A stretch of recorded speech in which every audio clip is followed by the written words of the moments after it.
In front of me is OPPO Find X9 Ultra, and today I would like to show you how you can add emergency numbers.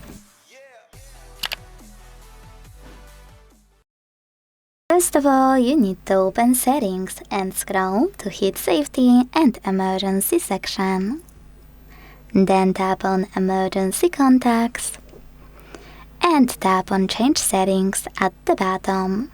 You need to make sure this option called Show When Locked is enabled. Without it, your contacts won't be accessible on locked screen, so make sure this switcher is purple and go back.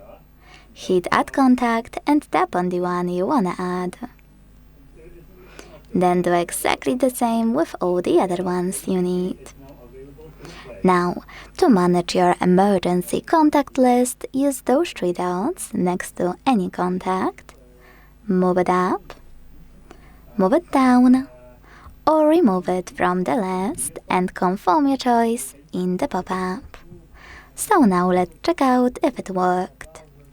When I switch off my screen, turn it back on and swipe up, I can tap on Emergency Call at the bottom over here.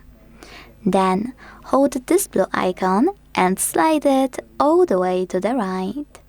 Let go. And as you can see, my emergency numbers were successfully added. Thanks so much for watching. If you enjoyed this video, leave a like, comment and subscribe. Bye!